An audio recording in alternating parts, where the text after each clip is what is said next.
ఎందుకంటే పవన్ కళ్యాణ్ పార్టీ పెట్టి 10 సంవత్సరాల తర్వాత కూడా సాధించలేనిది ఈయన పార్టీ పెట్టిన మొదటి ఎలక్షన్లోనే సాధిస్తే గనక ఎస్పెషల్లీ పవన్ కళ్యాణ్ ఫ్యాన్స్కి ఒక ఘోరమైన చెంపపెట్టు అవుతుంది. పవన్ కళ్యాణ్ ఎక్స్పోజ్ అయిపోతాడు. ఆ తర్వాత 5 సంవత్సరాల్లో ఆంధ్రప్రదేశ్లో ఎన్ని రోజులు ఉన్నాడు, ప్రజా సమస్యల మీద ఎంతసేపు టైం పెట్టాడు, విజయ్ ఎంతసేపు టైం పెట్టాడు, క్యాండిడేట్ సెలక్షన్స్ మీద, పార్టీ ఇంటర్నల్ మీటింగ్స్ మీద విజయ్ ఎలా ప్రవర్తించాడు, పవన్ కళ్యాణ్ ఎలా ప్రవర్తించాడు. నాకు సలహా సూచనలు ఇవ్వకండి, నా వ్యూహం నాకు వదిలేయండి, నచ్చితే ఉండండి లేకపోతే వెళ్ళిపోండి, ఇది పవన్ కళ్యాణ్ స్టైల్. విజయ్ ఎలా చేశాడు? పవన్ కళ్యాణ్ కి సాధ్యం కానిది విజయ్కి ఎలా సాధ్యమైంది? విజయ్ గనక 15% ఓటు సాధిస్తే it is the slap on the face of Pawan Kalyan. Pawan Kalyan Janasena పార్టీలో ఈ కార్యక్రమం చెయ్యండి, పార్టీ బలోపేతం అవుతుంది, ప్రజలకు ఉపయోగపడతారని కార్యక్రమం చెప్తే అది చేయని వాడు, పార్టీ బలపడకూడదు అని ఆశించేవాడు, బలమైన నాయకులు ఉండకుండా బయటికి వెళ్ళిపోవాలని కోరుకునేవాడు, పార్టీలో ఈ తప్పిదాలు జరుగుతుందంటే ఉంటే ఉండు లేకపోతే వెళ్ళిపోనేవాడు బినామీ పార్టీ అధ్యక్షుడే. ఈ క్యారెక్టరిస్టిక్స్ అన్ని బినామీ నాయకుడికే ఉంటాయి.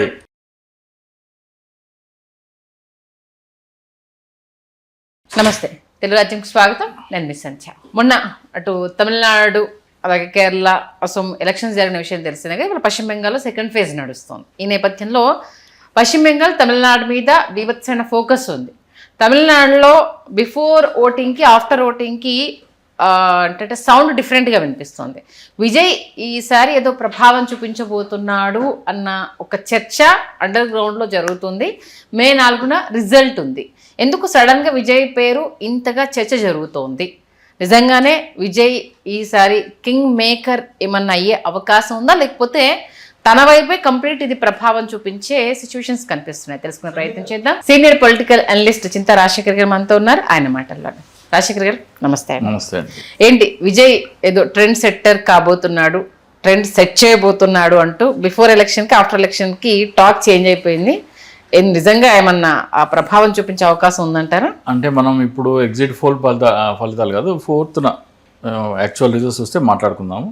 ఒకవేళ అదే నిజమైతే మాత్రం అది ఒక సీరియస్ పాలిటీషియన్కి పవన్ కళ్యాణ్ లాంటి వాళ్ళకి ఒక కంపారిజన్ వస్తుంది డెఫినెట్గా.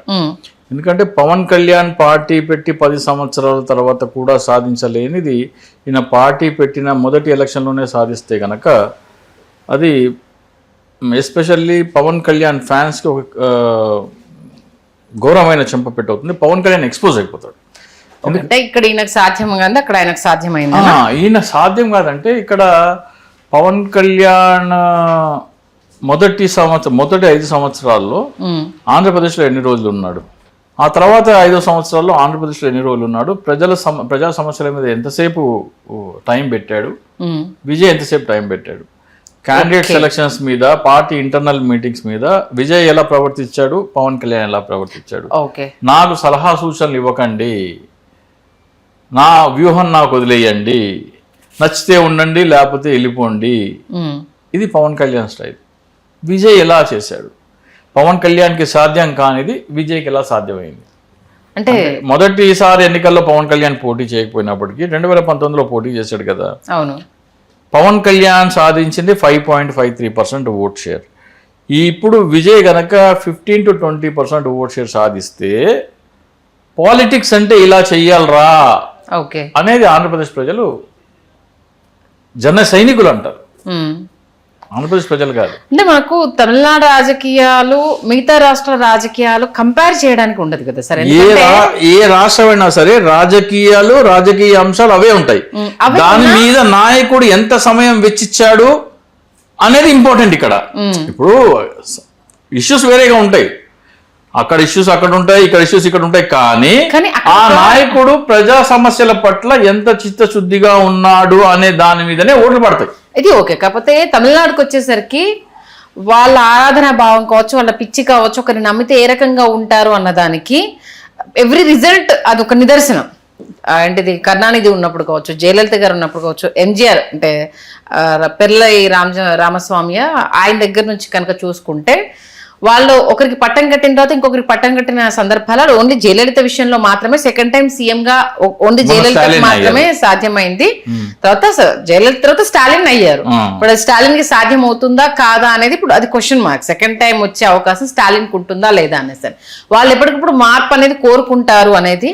జయలలిత గారి మీద ఆమె అమ్మ అన్న ప్రేమతోటి ఆవిడకు వన్ సైడ్ గా అప్పుడు యునానిమస్ గా ఇవ్వడము అనేది ఆవిడకు మాత్రమే సాధ్యమైంది, ఇంకెవరికి సాధ్యం కాదు ఎంజీఆర్ తర్వాత అనేది ఒకటి వాదన.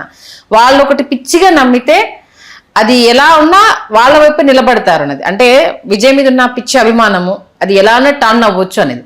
బట్ మన ఈ తెలుగు రాష్ట్రాలకు వచ్చేసరికి అది డిఫరెంట్ వెదర్ గా ఉంటుంది కదా, కంపేర్ చేయలేము కదా. లేదు వ్యక్తి పూజ మానసిక రోగం తమిళనాడు కంటే తెలుగులోనే ఎక్కువ. ఓకే, ఎందుకంటే సినిమా పిచ్చి అంటున్నారు కదా మీరు. భారతదేశ జనాభా 140 కోట్లు, ఇప్పుడు 145 ఎంతో అయింది. అప్పుడు 140 కోట్లు ఉన్నప్పుడు మన తెలంగాణ ఆంధ్రప్రదేశ్ జనాభా 9 కోట్లు. అంటే మనం దేశ జనాభాలో 6.9% ఉన్నాం. దేశంలో ఉన్న థియేటర్లలో తెలుగు రాష్ట్రాల్లో ఎన్ని ఉండాలి? పాపులేషన్లో మనం 7% ఉన్నప్పుడు థియేటర్లలో కూడా 7% మన దగ్గర ఉండాలి. కానీ దేశంలో ఉన్న థియేటర్లలో 30% తెలంగాణ ఆంధ్రప్రదేశ్లో ఉన్నాయి. అంటే మనకి సినిమా పిచ్చి ఏ స్థాయిలో ఉందో మీరు అర్థం చేసుకోండి. అంటే మన ఆంధ్రప్రదేశ్ ప్రజలు ఎంత సోమరిపోతులో, ఎంత టైం కిల్లర్సో మీరు అర్థం చేసుకోండి. ఓకే, సో ఇక సినిమా పిచ్చి విషయానికి వస్తే ఆంధ్రప్రదేశ్లో ఉన్న సినిమా పిచ్చి నాకు తెలిసి లేదు. ఒకవేళ తమిళనాడులో ఉన్నా కానీ నంబర్ 1 ఎవరు అక్కడ? రజనీకాంత్. నంబర్ 1 రజనీకాంత్. ఆ తర్వాత ఇప్పుడు విజయ్, చిన్న చిన్న ఈ సూర్య ఉన్నారు, అజయ్ ఉన్నారు, కమల్ హాసన్ ఉన్నారు, వీళ్ళకు కూడా ఫ్యాన్స్ ఉన్నారు. ఓకే, సో ఆ దిశానికి వస్తే సినిమా వాళ్ళు యాక్టివ్ రాజకీయాల్లో ఉన్న చూస్తే కమల్ హాసన్ విజయ్, కమల్ హాసన్ విజయ్ తమిళనాడులో. కానీ ఇక్కడ only one and only Pawan Kalyan. So మరి ఇంకా ఎక్కువ స్ప్లిట్ కాకూడదు కదా. ఏ కోణంలో చూసినా కానీ పవన్ కళ్యాణ్ విజయ్ గనక 15% ఓటు సాధిస్తే it is the slap on the face of Pawan Kalyan. అదే పవన్ కళ్యాణ్ రాజకీయాలు అంటే ఎలా అవుతుంది? ఇప్పుడు మొన్నట్టు 2024 ఎలక్షన్ కి సంబంధించి జనసేన క్లీన్ స్విప్ చేసింది. 21 కి 21 గెలిచారు. పొత్తులో ఏదైతే ఏంటి ప్రభావం చూపించారు. నా గెలుపులో కీలక భూమిక పవన్ కళ్యాణ్ గారు పోషించారు. 21 మందిలో 11 మంది టీడీపీ నుంచి వచ్చిన వాళ్ళు. ఓకే, జనసేన వాళ్ళు కానే కాదు. వాళ్ళు గుర్తు మీద జనసేన గుర్తు మీదనే కదా అడాప్టెడ్ అండి. ఇప్పుడు దత్త తీసుకున్న కొడుకుకి సొంత కొడుకు తేడా ఉండదేంటి? ఆ 11 మంది దత్తపుత్రులు. అందులో పవన్ కళ్యాణ్ హింసెల్ఫ్ దత్తపుత్రుడు. ఆయన పార్టీలో పోటీ చేసిన వాళ్ళు ఎవరయ్యా అంటే టీడీపీ నుంచి వచ్చిన 11 మంది. 21/21 అని ఎట్టు చెప్పుకుంటారు? విజయాన్ని యాక్సెప్ట్ చేయకపోతే కరెక్ట్ కాదు కదా సార్. ఇప్పుడు అవునన్నా కాదన్నా మొన్న కూటమి ఎలక్షన్ లో పవన్ కళ్యాణ్ మార్క్ రాజకీయం కావచ్చు, ఆ ప్రబంధన కావచ్చు లేదని అంటారా? మొన్నటి ఎలక్షన్లు ఫేక్. ఈవీఎం దగ్గర ఓకేనా? ఒకవేళ నిజం అని అనుకున్నా గానీ 11 మంది టీడీపీ వాళ్ళు కదా, వాళ్ళ మనసులోనే కాదు. సరే, మీరు అన్నట్టు విజయ్ ఎక్కడ ప్రభావం చూపించలేకపోయారు అనుకోండి. అప్పుడు పవన్ కళ్యాణ్ చేసింది తెలివైన ఆలోచన అనుకోవాలి. ఎందుకంటే నేను ఎట్లాగో విజయ్ లాగానే పోతాను కాబట్టి బినామీగా ఉంటామే కరెక్ట్ అని, చంద్రబాబు నాయుడు బినామీగా ఉన్నామని, ఓహో ఇందుకోసం బినామీగా ఉన్నాడా అని మనం సమాధానపరచుకోవచ్చు. ఒకవేళ నెగిటివ్ గానే చూస్తారు అంతే కదా. పవన్ కళ్యాణ్ బినామీ కాకపోతే ఏంటి? బినామీనే. పవన్ కళ్యాణ్ వ్యవహార శైలి చూస్తే, పవన్ కళ్యాణ్ జనసేన పార్టీలో ఈ కార్యక్రమం చెయ్యండి, పార్టీ బలోపేతం అవుతుంది, ప్రజలకు ఉపయోగపడతారని కార్యక్రమం చెప్తే అది చేయని వాడు, పార్టీ బలపడకూడదు అని ఆశించేవాడు, పార్టీలో బలమైన నాయకులు ఉండకుండా బయటికి వెళ్ళిపోవాలని కోరుకునేవాడు, పార్టీలో ఈ తప్పిదాలు జరుగుతుందంటే ఉంటే ఉండు లేకపోతే వెళ్ళిపోనేవాడు బినామీ పార్టీ అధ్యక్షుడే. ఈ క్యారెక్టరిస్టిక్స్ అన్ని బినామీ నాయకుడికే ఉంటాయి. ఓకే, ఇప్పుడు జ్వరం వచ్చింది అంటే ఎటు చెప్తారు? ఒళ్ళు వేడైంది, నీరసంగా ఉంది, కొన్ని సిమ్టమ్స్ ఉంటాయి. అట్లాగే దాన్ని ఏమంటారు అంటే సాలెంట్ ఫీచర్స్ అంటారు. అట్లాగే ఒక బినామీ రాజకీయ పార్టీకి ఉండాల్సిన సాలియన్ ఫీచర్స్ అన్ని జనసేనకి పవన్ కళ్యాణ్ కి కనపడుతున్నాయి. ఓకే, పార్టీ బలపడే కార్యక్రమం చేయాలంటే వద్దు అంటాడు. పార్టీలో విజయ్ సక్సెస్ అయితే చూసి నేర్చుకోవాల్సింది ఫెయిల్యూర్ అయినా చూసి నేర్చుకోవాల్సింది రెండో అంటారా? ఫెయిల్యూర్ అయితే పవన్ కళ్యాణ్ ఇస్ రైట్ అంటున్నా కదా. ఓకే, విజయ్ ఫెయిల్యూర్ అయితే కరెక్ట్ రా బాబు, బినామీ ఇందుకే ఉన్నాడేమో అని అప్పుడు నేను ఇందుకు ఆ బినామీ ఉన్నాడని అంగీకరిస్తాం. అప్పుడు సరే, మీ అంచనా ప్రకారం ఎంతవరకు విజయ్ ప్రభావం చూపిస్తారని మీరు ఇవాళ సాయంత్రం తెలుస్తుంది కదా. వీళ్ళు అన్నట్టు 35 సీట్స్ దాటితే మాత్రం super hit. Okay, 35 seats. 35 seats కానీ అంత ఇమేజ్ కి 35 సీట్స్ అంటే చాలా తక్కువ కదా సార్. 35 సీట్స్ విజయ్ సాధిస్తే జన సైనికుల గూబ మీద గుయ్యమని కొట్టినట్టు, రాజకీయ ఇలా చెయ్యాలరా అని చెప్పినట్టు.